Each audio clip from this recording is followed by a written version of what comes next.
c'est l'heure du livre du jour. Très heureux d'accueillir ce midi sur l'antenne Franck Seninger. Bonjour Franck. Bonjour. Merci de nous accorder quelques minutes pour parler de votre 6e roman, La Parfaite, qui nous entraîne dans le sud de la France au début du XIIIe siècle, à une époque où de nombreux catholiques se convertissent, et c'est ça qui est intriguant, au catharisme. Expliquez-nous. Oui, parce que le catharisme est une religion qui ne reconnaissait qu'un seul sacrement, qui était la consolation, et le mariage n'était pas reconnu, la communion, tous les autres sacrements de l'Église n'étaient pas reconnus, et il considérait que l'Église catholique romaine était plutôt une machine à sous, parce qu'il négociait les pardons, et donc ils n'étaient pas d'accord avec cet état de voir les choses, et cette façon de voir les choses, et donc ils avaient une vie assez stricte, c'est-à-dire qu'ils ne mangeaient pas de viande, un peu proche des végétariens à l'heure actuelle.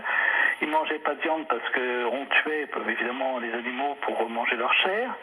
Et puis en même temps, il y avait une règle de vie assez stricte qui vraisemblablement a amené ensuite le protestantisme pour les mêmes raisons. Bon, une religion un peu en marge, on va dire. Qu'est-ce qui pousse cette famille à ce changement de religion pour leur fille ? C'est-à-dire que il y avait un effet un peu de masse, hein. C'est-à-dire que les personnes, c'est vrai que l'Église avait à l'époque quand même une image assez négative, parce qu'il y avait l'impôt, il y avait des impôts qui étaient relevés par l'Église, et les nobles eux-mêmes se convertissaient au catharisme parce que comme la population n'avait pas peur de l'excommunication, les nobles, s'ils étaient excommuniés à leur tour, comme la population leur en tenait par rigueur, ça n'avait pas vraiment beaucoup d'importance.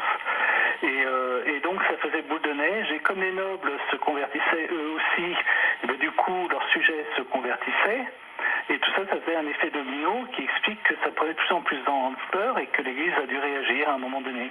Donc cette jolie fille, Alix, devient une parfaite. On les appelait comme ça en fait, hein. Une parfaite, oui. Oui, alors en fait, c'était les catholiques qui leur avaient donné ce nom de parfaite, c'est les parfaits hérétiques. Et dans mon roman, c'est une histoire de famille qui, pour répondre à votre question précédente, c'est une histoire de famille, un secret de famille, comme on dit, qui pousse la mère à faire que sa fille rentre dans cette religion pour expier ses fautes à elle. Et puis il y a cet homme qui devient, on peut le dire, une menace, un moment précis de votre aventure, hein. Oui, c'est un homme qui est à la fois très sécurisant parce qu'il résout pas mal de choses, et puis en même temps très intrigant, et sous cet aspect un petit peu mystérieux, il y a également lui aussi un côté menaçant qui est très flou et intrigant pour le lecteur, parce qu'on ne sait pas trop exactement de qui il s'agit. On découvre au fil et à mesure de la lecture qui est ce personnage. Ouais, devenir une parfaite, c'est la promesse d'accéder au royaume des cieux. Pour expier la faute, la mère veut que sa fille devienne une parfaite pour rejoindre le Seigneur, encore que c'est pas sûr, parce c'est une religion qui vient de l'Orient, et avec une histoire de réincarnation, il faut se réincarner jusqu'à 7 fois parfois, si on a une vie exemplaire, on peut monter tout de suite à droite du Seigneur, mais si c'est pas vraiment le cas, on peut avoir jusqu'à 7 vies et recommencer pour parfaire sa vie et pouvoir enfin arriver à obtenir son salut. Non, on va pas en dire plus, évidemment, parce qu'il va... Mais oui, parce que faut pas dévoiler. Et si on va trop loin, on va révéler des choses essentielles. Ce roman paru chez Enfortas, La Parfaite, vous le présenterez à l'occasion du salon L'Envolée des livres au couvent des Cordeliers, samedi et dimanche prochain à Châteauroux. C'est une vraie occasion de rencontrer votre public. C'est intéressant, justement, ce contact avec le lecteur. Oui, c'est très, très agréable d'échanger avec les lecteurs.